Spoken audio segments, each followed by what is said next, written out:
It's good to see you all this morning. Nice to be learning with you again after a break from the holidays. Uh, the format of Zoom has some advantages and some disadvantages. One of the disadvantages is that uh, while it's a great way for you to hear me from the comfort of your homes or wherever you are, it's a difficult way for me to hear you. So, what I did over the summer when I was presenting on Jerusalem is we uh, had the last 15 or 20 minutes of the class was for conversation, uh, just to discuss some of the sources. Uh, I'd like to give that a try today too. We're a larger group today. We're close to 90 people on this call. We were more 30 or 40 over the summer, and that was more conducive to conversation and discussion. But we'll give it a try. And if it doesn't work, you can log off. So this class is called Enmity and Comity, not comedy, comity, as in social harmony, getting along together. And it relates to a theme that I think we've learned together over the years before. You can tell this is a theme that interests me. Um, the theme of boundaries in Judaism. How much can the laws be bent to accommodate certain important circumstances that are almost outside of the law? In this case, um, the question of, can we bend laws when social harmony is an important value and the laws are sort of getting in the way? Not, I'm not going to go over sources with you that say, yeah, you can break Shabbat, you can break kashrut just to get together with friends. But I do think you'll be interested to see that there's flexibility in a number of areas of Jewish law when it comes to accommodating um, getting together with neighbors and friends when circumstances require that the laws be relaxed a little bit. So that's what this class is going to delve into. Just a couple of things before we start. Make sure you're subscribed to the Beth Tikva email list, that you're getting our daily emails. That way, if a class needs to be canceled for one reason or another, you'll find out. It'll be a message that goes out in the email list in the morning. The second thing is this class is recorded. The benefit of the recording is that if you have an appointment and you would have liked to attend, we are going to put the class online so that you can watch it at some later point. The unfortunate thing is that some people really don't like their image being downloaded on the internet for the world to see. I don't know if there's people who have nothing to do with their time and like looking at what's on synagogue websites. I could think of many things I'd rather do with my time. But apparently there are such low lives around, and you might prefer to turn your camera off, which is totally fine. If your camera is off, I'm probably not going to ask you to read because I don't know if you're there or not. And if your camera's off and you have to go on the phone or something, that's totally okay, but I don't want to interrupt and ask you to read. So that might be another reason why you want to turn your camera off. I might volunteer you to read if your camera is on, because I can see that you're with me and following along. Nothing too difficult, but we usually read the English sources, and then when there's something interesting that I think the Hebrew clarifies, I'll refer to the Hebrew, even though on this source sheet you'll see both the Hebrew and the English always. And like I said, we're going to try ending the class a little bit early so that there can be some discussion afterwards for those of you who want to express something. But always you have the option of asking a question or making a comment using the chat function.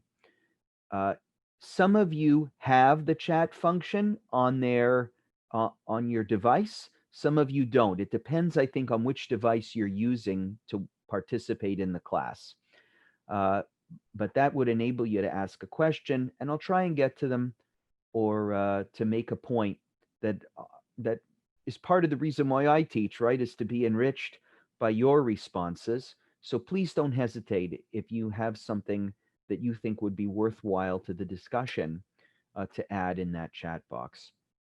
And I think that's all. We have Ricky, who's co-hosting today.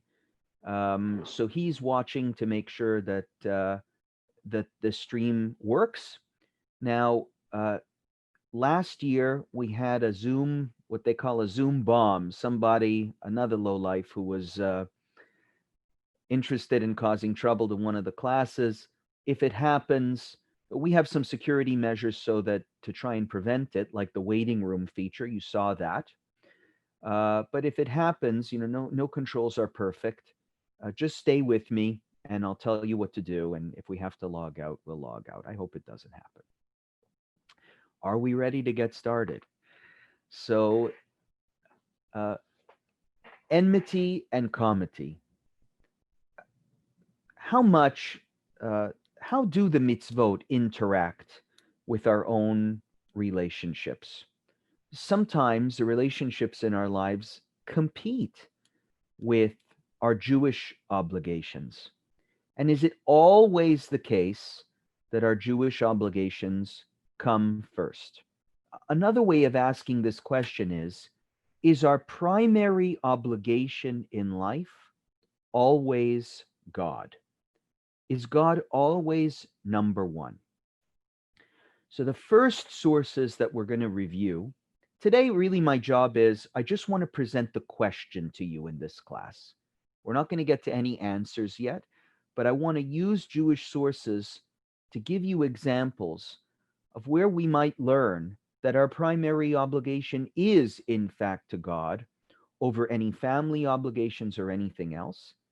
And to the contrary, I'm going to show you some sources that might suggest that there's some flexibility and accommodation when it comes to primary relationships in lives. God may not always be first. So let's open up the sources to review where I think the Bible makes this point. First, that our primary obligation in life is always to God. So I'm going to share my screen with you. Can you give me a thumbs up if you can see the screen? Okay. Now, Ellie, I think you are going to be my first victim. Sorry. But I see you on my screen. You didn't turn your camera off, so you're in trouble, okay? Ellie, would you do us the honor of reading? I'm going to ask you to unmute your microphone. Very good. And the context of this first source is the sin of the golden calf. So we're going to learn something in the verses, from the very verses that follow the incident of the golden calf, that I think are going to make a very important point about the theme of this class. What comes first? Does God always come first? So Ellie, go ahead and read in the English. Okay. Moses saw that the people were running wild and that Aaron had let them get out of control and so become a laughingstock to their enemies. Now, so this is, again, sorry, I'm going to interrupt you, Ellie, probably pretty frequently. Because these are dense verses and important verses. Notice, by the way, that Aaron is in big trouble here. Do you see that? Aaron had let them get out of control. One of the big questions in the Bible, by the way, is how does Aaron get away with this? He seems to be the one who sort of permitted all of this to take place. So you know the famous answer to this question, right? Why is it that Aaron didn't get in major trouble? First of all, some people say he did get in major trouble. He became the high priest. What could be worse than that, right? And as a rabbi, I sort of understand, some of these parts of this job aren't fun. And maybe that was Aaron's punishment. He had to be controlled as sort of the high priest, and that was his punishment.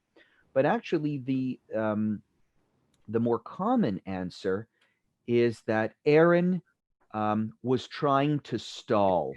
In other words, he had a strategy for controlling the crowd. It just didn't work. He tried to say, wait, come on, okay, fine, you can build the calf, but he thought that by the time the calf was built, Moses would already be down the mountain. It wasn't really that Aaron had let them get out of control. It's that his strategy failed. That's how Aaron gets let off the hook. I don't know if you buy that or not, but I submit that to you as something to consider. Okay, go ahead, Ellie. So he stood at the entrance to the camp and said, "Whoever is for the Lord, come to me." And right. That's Moses's battle cry. These are important words. Me, Lashem, Eli. Who is with me? In other words, look at the words very clearly. Who is for the Lord? So remember, the question I asked you is, we're going to be wrestling with what are our primary obligations in Judaism? What do we learn from these sources about who our primary obligation is? Well, Moses sets up here the paradigm, and he's very clear with his language. Who here is for God, as opposed to the golden calf and all the other narishkeit that you guys are busy with? Who's on God's side? Me, Lashem, Eli. And who shows up and rallies with him, Ellie? And all the Levites rallied to him. Ah, the Levites, they're the good guys, right? They are the ones that are rewarded because they listen to Moses's call. We are on God's side, they say. Go ahead. Yep. Then he said to them, "This is what the Lord, the God of Israel, says. Each man strap a sword to his side. Go back and forth through the camp from one end to the other, each killing his brother and friend and neighbor." And this is the part of the story that we skip over in Jewish school. After the sin of the golden calf, there was a giant massacre, basically. We're told that 3,000 people were killed. Now, was this just a killing spree? So the Talmud says no, it wasn't a killing spree. There were trials that were held, and it wasn't just random people. It was, the leaders of the bad guys. And actually, there's a famous commentary that says these people were the ones who joined in Egypt. Remember, it says that a mixed multitude left Egypt when the Israelites departed. So it wasn't just the Israelites departed, it was also a bunch of Egyptians who also had had enough and had saw God's miracles and joined with them. The problem is this mixed multitude had some idolatrous tendencies, and maybe they were the ones among the 3,000 who were killed that day. But the Bible says none of this. The Bible says 3 words about who you're going after, and I'd like you to underline them if you have the source sheet in front of you. Each killing his brother, Achiv, his friend, Re'ehu, and neighbor, Krovo. Krovo actually means close to you. It doesn't mean neighbor in the sense of like the guy who lives next to you. It can mean in modern Hebrew, your relative. Karov mishpacha, someone close to you. Your brother, your neighbor, your friend, the person who is close to you. Now, as before we finished, I'm going to ask the question, right? Why does the Bible say 3 times? Remember, there's no word in the Bible that's just there because as a space filler, right? Every word has a purpose. Every word is there to teach something. That's certainly the way Jews view the Bible. So why wouldn't the text just say, and Moses said, "Who is with me?" And then they went and killed 3,000, the bad guys. Let's kill 3,000 bad guys. It doesn't say that. It says, you kill your friend, your brother, your neighbor. Why 3 times this insistence that you go after people who are particularly close? And the Bible even uses that word karov, the ones who are close to you. I'll keep going, The Ellie. Levites did as Moses commanded, and that day about 3,000 of the people died. Then Moses said, "You have been set apart to the Lord today, for you were against your own sons and brothers, and he has blessed you this day." And again, if you're going to underline here, I want you to underline those words. You were against your own sons and brothers. Again, repetition. Repetition for emphasis, right? You went out and we had to fight for God. We had to make a statement that God was mad. And it wasn't that you went out against your enemies. It wasn't that you went out against bad guys. It was you went out against your sons and your brothers. Now, if you want to think of a source, the first source that came to my mind when I think of sources that really insist that your primary obligation is to God, and that it supersedes any family obligation, I think you have this text here, which subliminally, perhaps, is insisting that God always comes first. And that's why there's this emphasis on you go after your brother, you go after your neighbor, you go after your friend, because these are the people who are closest to you in life. And in normal circumstances, you might say, well, I would never harm my family member. My family member is important to me. I know they made a mistake, but we all make mistakes. And my family, obligations come first. But Moses says, no, no, no, no, no. Mi Lashem Elai. Who is going to make God first? Who's going to say that God is more important? And not only that, but how does this source end? Moses said, "You have been set apart to the Lord today." In other words, you guys, the Levites, you are special. God has set you apart. You're better than everybody else. Why? Why were they set apart according to Moses in this verse? Not because they didn't participate in the sin of the golden calf. That's not what Moses says. Not because they killed, the bad guys. It's because they went after their own children and they went after their own brethren. Now, that is a crazy statement. And now this, by the way, is still the reason today that the Levites are set apart. Isn't that crazy? We think, oh, the Levites, it's a very special thing. They're holy.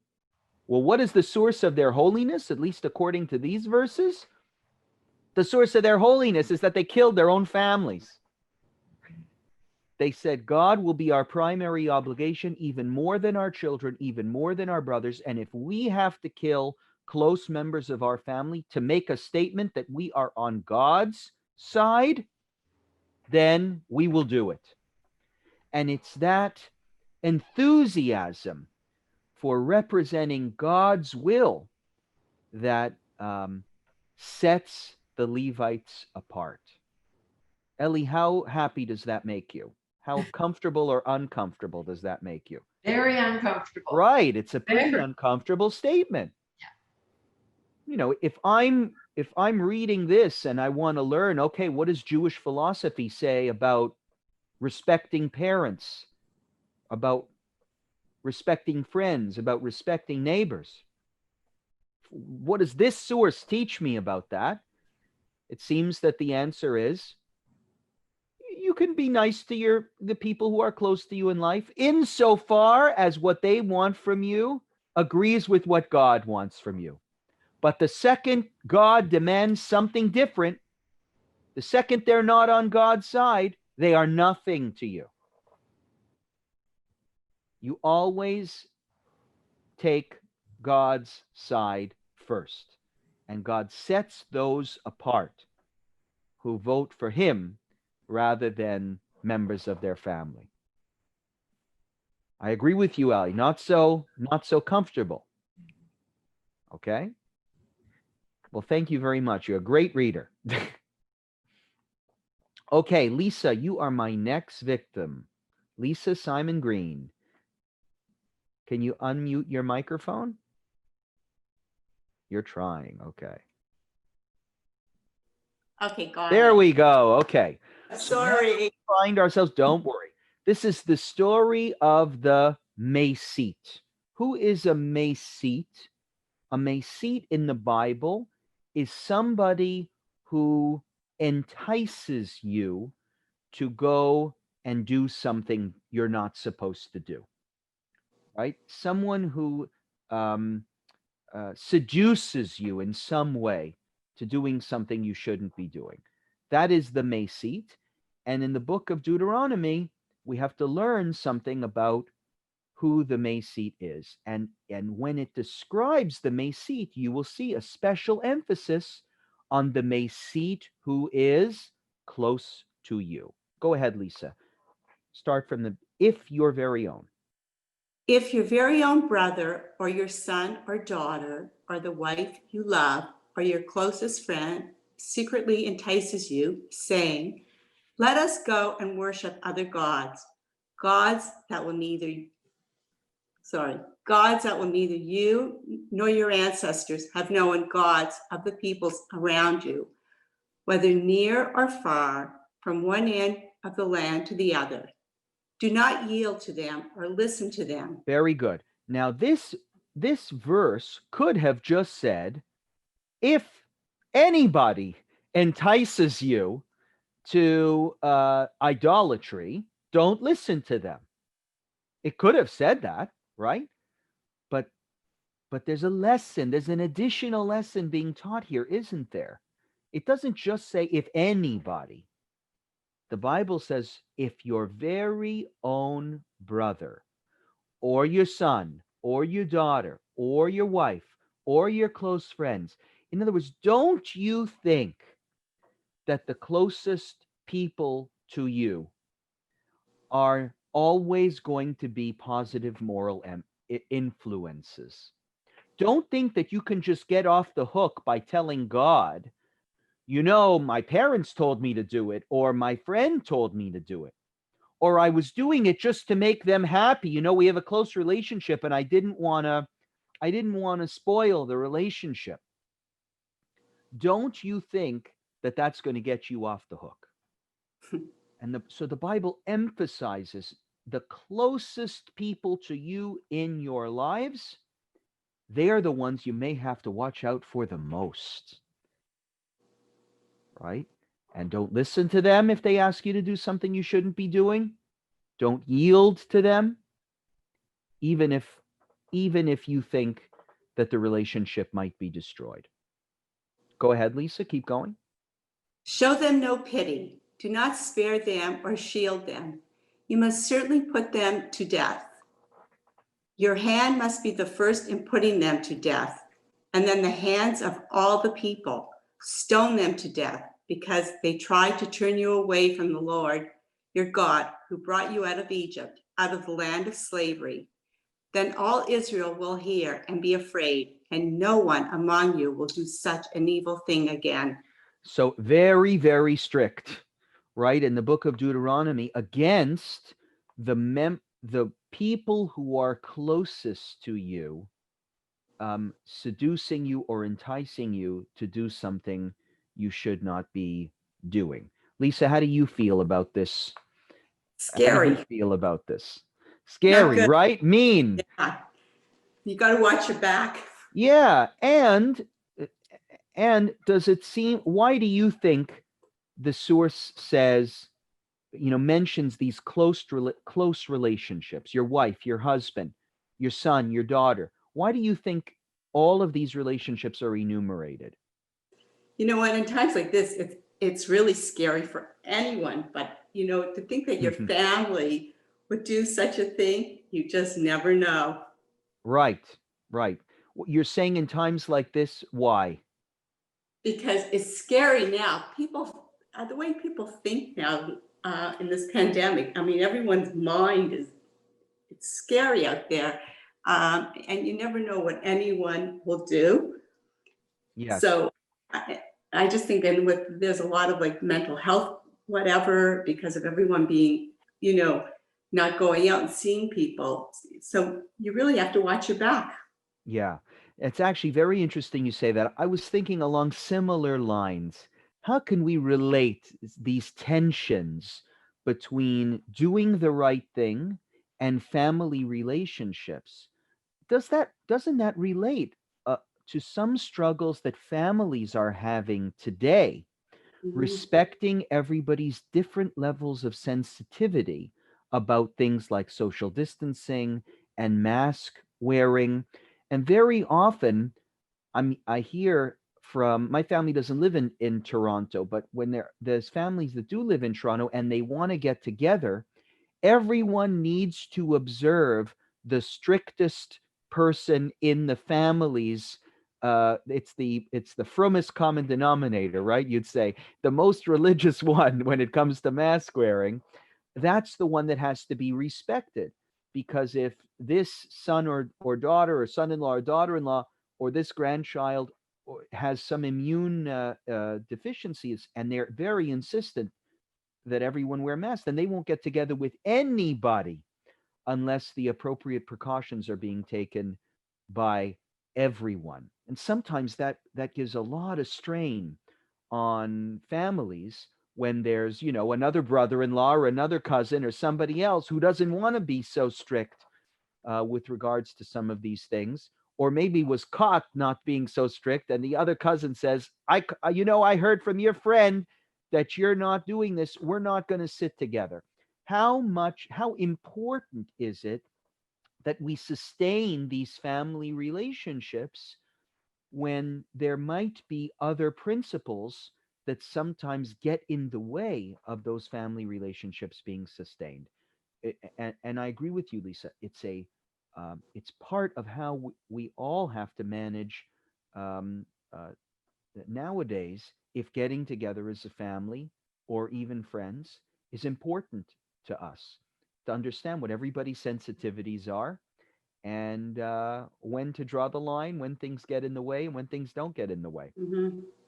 Now, on this verse, Rabbi Samson Raphael Hirsch, some of you know that name, 19th century uh, rabbi, sort of a modern Orthodox commentary on the Bible, says something very interesting about these verses that you wouldn't expect. It's on page 3. For those of you who have thank you, Lisa. For those of you who've printed out the source sheets, and you see it here on your screens, if you if you don't have them printed out. So Marlene, would you be able to unmute your microphone, please? Thank you. Marlene, you're always a very good reader. Thank you. We may have a little interference from they're cutting grass outside, so I hear you loud and clear. Okay. It's a short passage anyway. So look what Samson Raphael Hirsch says about, it's very counterintuitive, but look what he says about those verses that we just read. If your brother entices you, the Torah emphasizes the close That should be the closest relationships here. Those of blood relation, marriage, and friendship, and thereby instructs us that it endorses their influence on a person's soul and accords this influence great weight. It is specifically because of this that the Torah wishes to ensure faithfulness to God in the face of these powerful and worthy relationships. Now this is really interesting. We look at these verses. I'm going back up to those verses in Deuteronomy. We look at these verses and say, on the one hand, this is telling you very clearly that God comes first. And if your the people closest to you in your life seduce you into idolatry, there, goodbye. Okay. But Marlene, what does Hirsch see also in these verses? Well, he's talking about the how important these relationships That's are. right. That's right. And throughout all of this that we've been reading, I really see the first two examples as being the ultimate test of loyalty to God. Right. Excellent. They are the ultimate test of loyalty, but they're not the only test of loyalty. Hirsch looks at these verses and says, and asks the same question I asked, which is, why does the Torah not say, if anybody entices you to idolatry, you go out and kill them? Why does the Torah not say that? Why does it say your brother, your son, your daughter, your wife, your closest friend? Hirsch very counterintuitively says it's because these people are these close relationships. It endorses the fact that they are usually positive influences on your life. He's saying these people are the ones you should usually be listening to. They're usually going to steer you in the right direction. And they are important relationships. And the Torah, by saying not to listen to them only when they seduce you to idolatry, is also saying maybe you should listen to them when it comes to other things. For idolatry, they are treated like everybody else. When they are influencing you negatively, don't, but to an extreme. Idolatry is an extreme sin in the Torah. So if that's the direction to which they're pushing you, you know what to do with them. But what if they're telling you, you shouldn't be so insistent that you're not going to come to our house on Friday night because you don't want to drive on Shabbat? What would the Torah say about that? Without Hirsch, I would say, well, you say, forget it. God comes first. If you're asking me to do something that I don't think is right, my principles tell me don't do it, then you're not important to me. But with Hirsch, reading Hirsch's commentary, it's really very different. Hirsch's commentary says, no, your family relationships are incredibly important to you. If they tell you to do something extremely, off base, fine.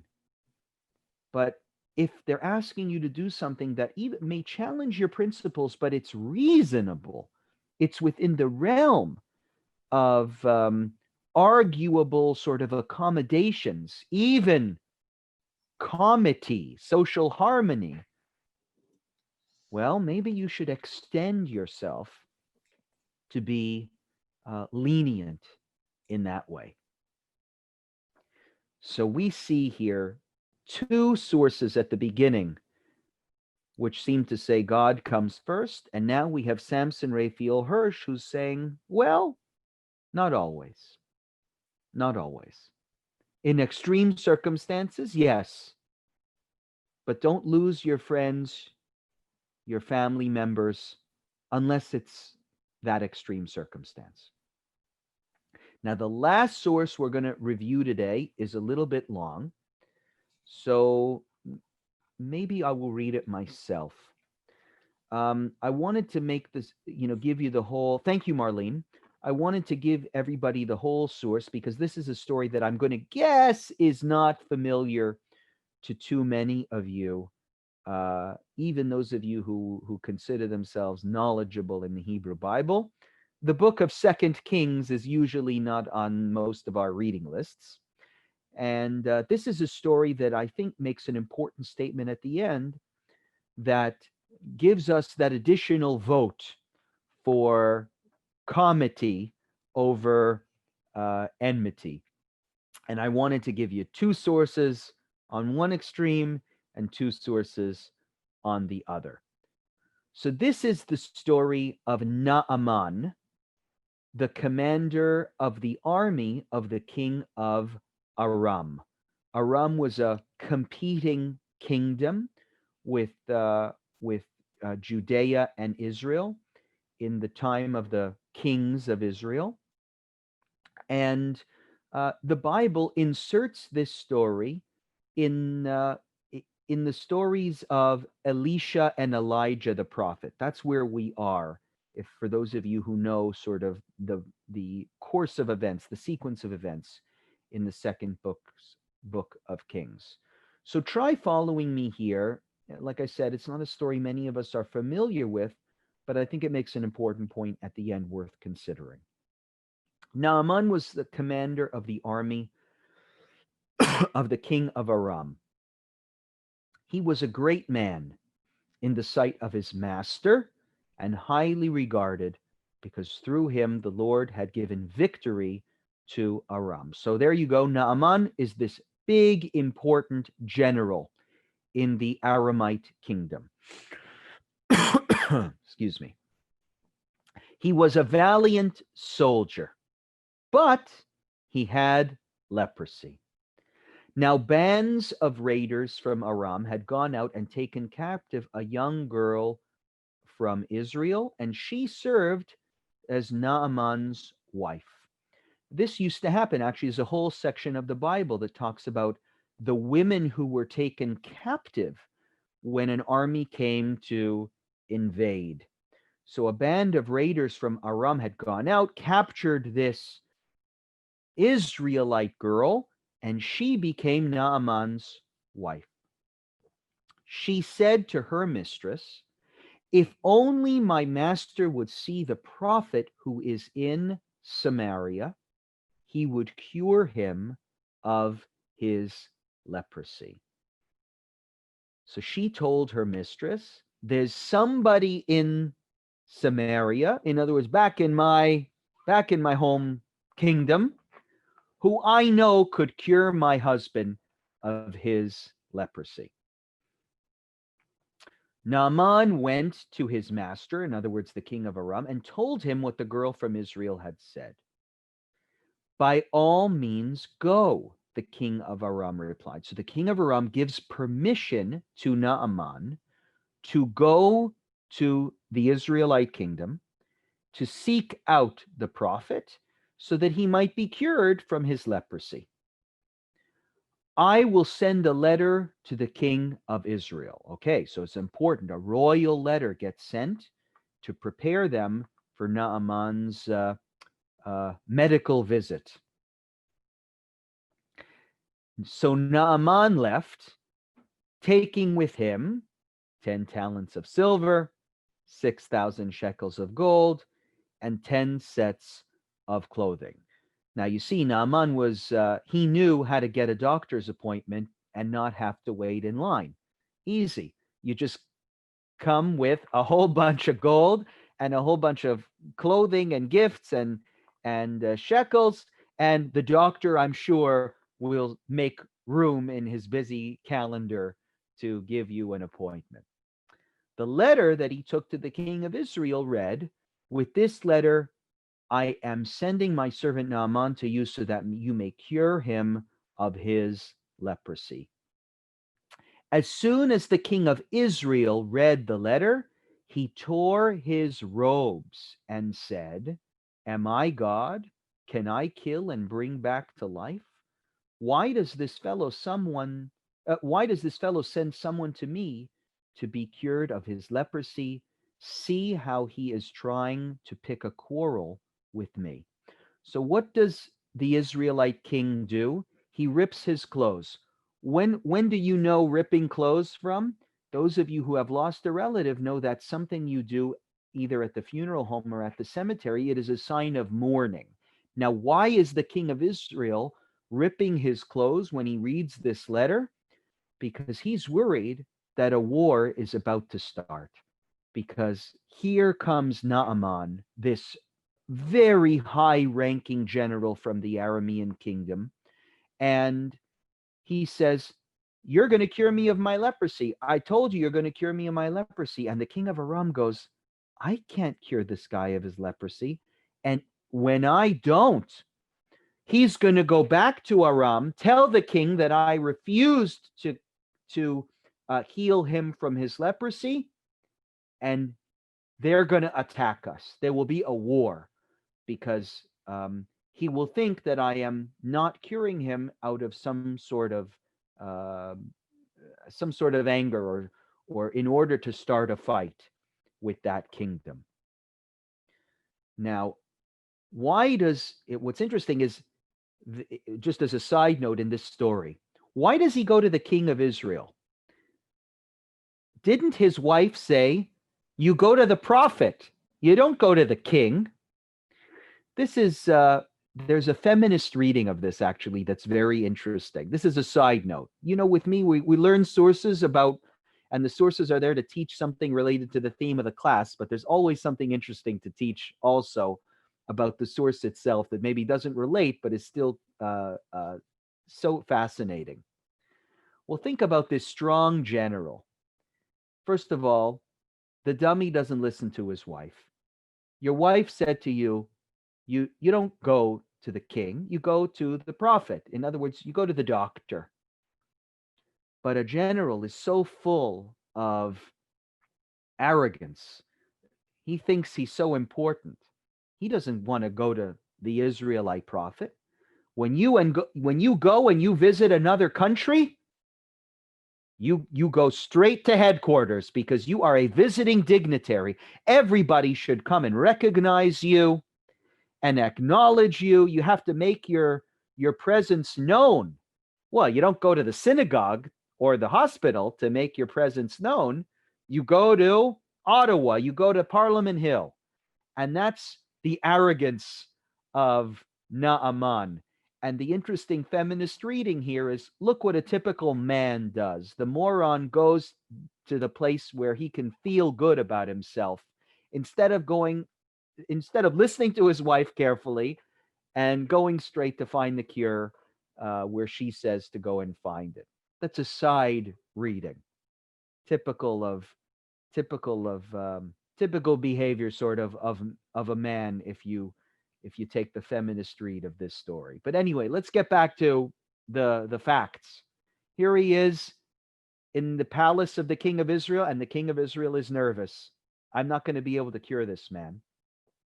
But thankfully, Elisha, the prophet, heard about what was going on. Elisha, the man of God, heard that the king of Israel had torn his robes, and he sent him this message: "Why have you torn your robes? Have the man come to me, and he will know that there is a prophet in Israel." Elisha says, "Don't be sad. Send him to me." So Naaman went with his horses and chariots, and I'm assuming with his money, and he stopped at the door of Elisha's house. Now here's this big, arrogant general stopping at the house of the humble prophet. Consider the scene.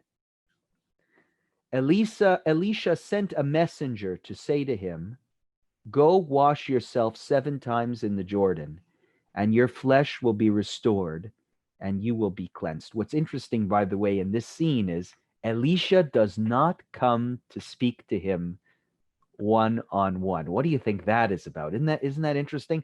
Elisha knows this guy is an arrogant enemy, and he tries to bring him down a notch. You know what? Elisha is having a busy day. I don't care how much money this guy has. He's got to know that he's got to wait in line like everybody else. I'm going to tell my associate to go up to him and tell him what to do. You go to the Jordan River and you wash there. 7 times. But Naaman went away angry. Why do you think he was angry? Well, wouldn't you be angry if you come with all this money to come and see the head honcho, and you get brought to this dumpy house from this loser prophet, and he doesn't even have the sense of mind to come down and speak to me face to face? He's going to send his assistant? Naaman was angry. I thought that he would surely come out to me and stand and call on the name of the Lord his God and wave his hand over the spot and cure me of my leprosy. I thought he would actually have the decency to come out and talk to me. Are not Abana and Pharpar, the rivers of Damascus, better than all the waters of Israel? Couldn't I wash in them and be cleansed?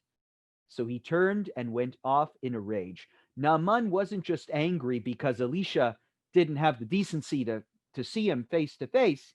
He was also angry because the cure seems ridiculous. I've got beautiful rivers in Damascus. What do I need to wash myself in the rivers of the Jordan? They're so much better than the rivers we have. You're telling me basically to take a bath and it'll go away? Naaman's servants went to him and said, my father here, I think they mean just, this is a polite way of speaking to him. If the prophet had told you to do some great thing, would you not have done it? How much more then when he tells you wash and be cleansed? So he had to have his servants talk him into doing what Elisha said to do.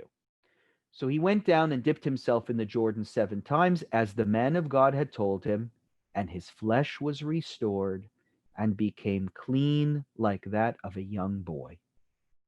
It worked.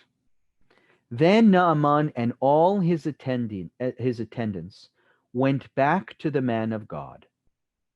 He stood before him and said, now I know that there is no God in all the world except Israel. Now look what happens.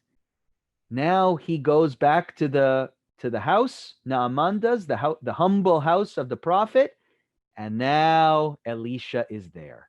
Now they're talking face to face. He's been humbled, hasn't he? This experience of going and bathing in the Jordan River, it sounds like it was a profound spiritual, not just a medical experience for Naaman. He changed spiritually. I know that there's no God in the world except in Israel. This worked, and that means that you, Elisha, are a true prophet. As surely as the Lord lives, whom I serve, I will not accept a thing. Oh, excuse me, I skipped the gift, right? So before that, he says, please accept a gift from your servant. That Naaman says, right? He's got all this money. Now you can have it. You cured me. And the prophet says, no, I don't want a gift. Again, another lesson in how to be a humble person, right? I'm not here to do you a favor because you're rich. I'm here to help you. And even though Naaman urged him, he refused. Okay, now here's the part that I underlined that I think relates to our topic. Finally, we're at the part that relates to our topic. If you will not, said Naaman, please let me, your servant, be given as much earth as a pair of mules can carry, for your servant will never again make burnt offerings and sacrifices to any other God but the Lord. So Naaman, at that moment, makes an oath. I'm going to load my donkeys up with earth. Now, why is it that he wants earth to be carried back? I think it's because he sees the holiness of that place in where he was healed. He wants to bring it back with him, the sacred land of Israel. Actually, there's gift shops that sell this in Israel now. If you go to Israel, and you can go to gift shops, and they have bottles of, it's just dirt, but it's dirt from Israel, and so some people put it in their homes. They think it's a reminder of the Holy Land. Well, you see, it goes back a long, long time.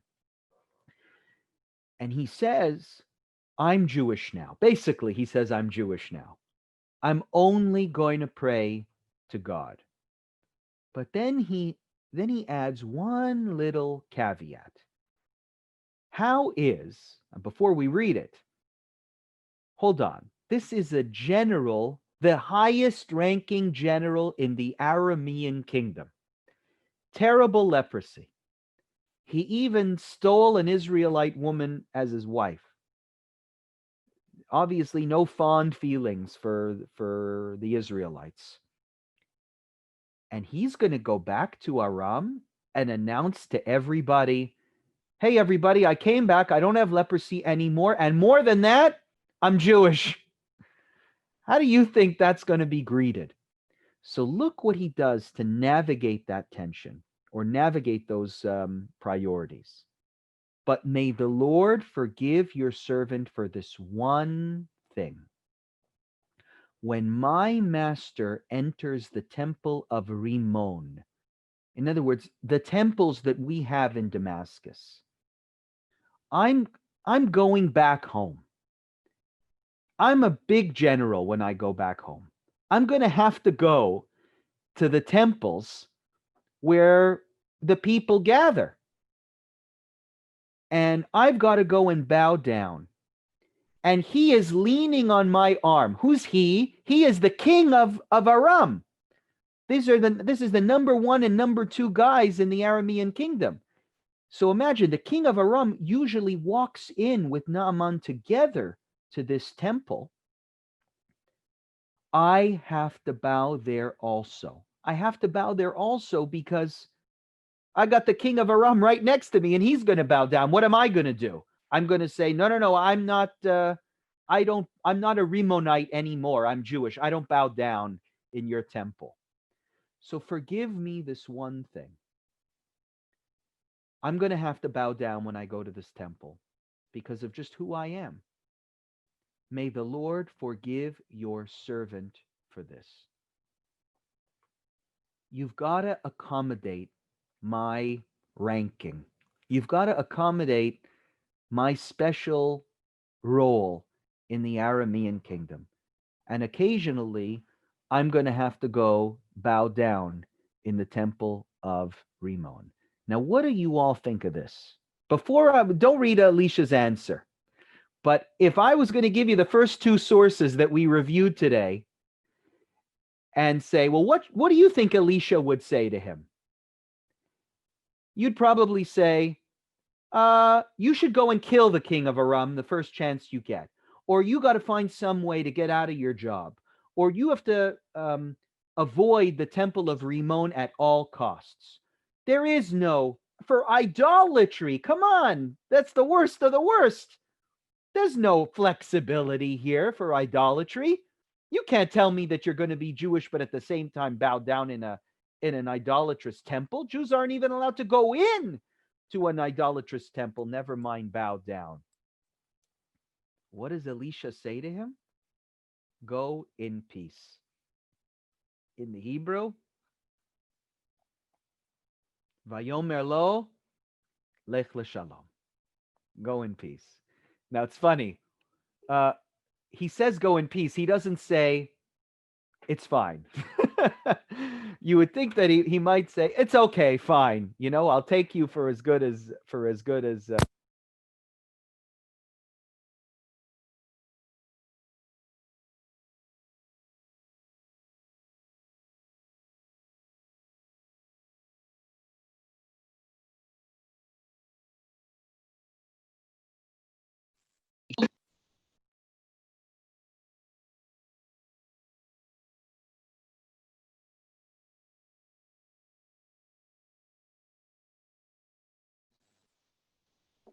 Can you hear me now, everyone? Yes? Okay. Sorry, I unplugged my mic. Okay. This is a different mic. It's good to have a backup.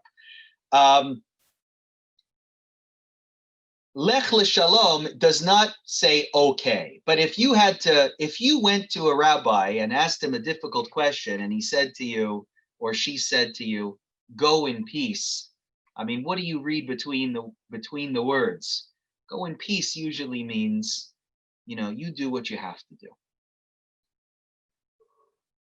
Is this a source that advocates for enmity, or a source that advocates for comity? To me, it's clearly the latter. You have here Elisha, the prophet of Israel, making an allowance with regards to the greatest sin, it seems, that a non-Jew could entice an Israel to do. But Elisha makes the allowance. Is it maybe because he's, so overtaken by Naaman's change of heart, spiritual heart? He doesn't want to turn him off right at the point where he converts. What a tremendous success. Do you know who I got to convert? I got to the number 2 guy in Aram converted to Judaism. What would happen if Elisha says, actually, you can't do that, and you got to find a way out? Well, you'd lose, you'd never see him again. You don't want to lose the loyalty of a guy like that. So maybe Elisha was trying to sort of be political and bend the rules so that he keeps Naaman on his side. But maybe Elisha was also saying, look, there are times in life where you have to be flexible. And I know where your heart is, Naaman. I know that you really want to be the best Jew you can be, but you have a job that makes it difficult. You have a role in the kingdom that makes it difficult. And so out of respect for your status, I'm going to make an allowance here where when you're with the king and you have to go into the idolatrous temple once in a while, we'll forgive you. We'll let you do it. You can have, you can think different things about this. I like this story because, again, the feminist read of what happens here makes this whole tale very interesting. Elisha is sort of representing that feminine sense of flexibility. Don't be stern, don't be arrogant. And maybe Elisha was trying to teach Naaman a human lesson, not just giving him rabbinical advice. Maybe the lesson is, don't be so arrogant. Don't think you always know the answers. You said to me, oh, the rivers in Damascus, aren't as good as the river, as this dumpy Jordan River? I should go home. You think you've got it all figured out, Naaman. Let me give you a dose of humility. You go in the Jordan River. What do we know about the Jordan River?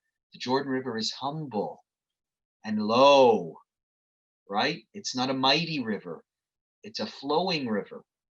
It gives you a little bit of a lesson in humility, and maybe, Naaman, you will use that to temper your arrogance a little bit. I'm curious to hear maybe after today, in the discussion hour, what you all think of this story about Naaman. But here you have it. Basically, this is what I wanted to present to you today, so you understand what this class is about. Enmity versus comity. How do you deal with some sources in Judaism that say our primary relationship must always be God? And how do you deal with friends and family, neighbors, who are, as Rabbi Samson Raphael Hirsch says, important moral influences on a person's life? And when we come at those relationships with a sense of entitled arrogance, like Naaman does at the beginning of the story, I'm the commander, I'm the king. These relationships mean nothing to me. It's my principles that come first. Well, then, don't we end up alone and sort of plagued with a spiritual leprosy that keeps us from achieving a social harmony, which I think is also very important to Judaism, right? In order to have a peoplehood, we're a religion that's as much a people as it is a religion. In order to have a peoplehood, we have to enable people to keep relationships and not just always be insisting that their interpretation of the law is always primary. Okay, so let me read a couple of your comments. How would an ultra-Orthodox person interpret this passage, asks Doreen. That is the passage of Naaman. Well, you'd have to ask one, but what I think is often given as a rationale for Elisha's leniency is sometimes, first of all, maybe the text does not say that Naaman actually converted to Judaism. Do you know why, by the way, it doesn't say that he converted to Judaism? I'll give you a secret. Because there was no conversion it was impossible to convert to Judaism in the time of the kings. Judaism was not a religion, it was a peoplehood. You were either born into it or you were a woman who married into it. That's it. So you'll never find anywhere the story of somebody who converted to Israel. This is going to be the converted to Judaism. This is as close as it's going to get, is somebody saying, it's not that I'm going to become Jewish, I'm going to go to the mikvah, even though ironically he ends up going into the mikvah. It's not that somebody says I'm going to become Jewish. It's that he says I'm going to worship the God of Israel. That in the Bible is the closest thing you get to conversion. I'm going to worship the God of Israel. So an Orthodox person might say, listen, he's still a goy. He's still not Jewish. Well, he can do what he wants. That's why Elisha was telling him it doesn't matter. Go to the temple. Don't go to the temple. You're not really Jewish anyway. But you know, from a historical, critical, biblical perspective, that's not true.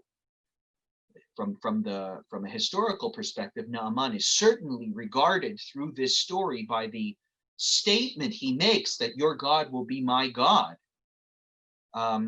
He becomes a member of the covenanted community, which is why he asks Elisha for that exception to the rule. Can you give me a little bit of leniency here simply because of my position that I hold within the kingdom? Who was the king of Israel in this story? Oh, good question, Roz. I have to look it up.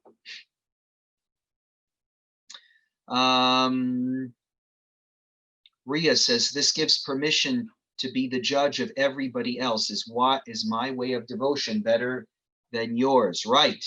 So that's what we're going to talk about, how our judgments get in the way of relationships, because we're always navigating those choppy waters. Well, thank you, everybody. This is a good introductory class. Now we're gonna stop the recording now and move to the conversation or discussion session. So you're free to log off if you'd like. This is an experiment to see if we can actually have a conversation. Depends how many of you stick around. There are 89 people in this class, so if we're all going to talk at the same time, it's not going to work. So maybe we'll do one by one some interesting comments using the hand raising function on the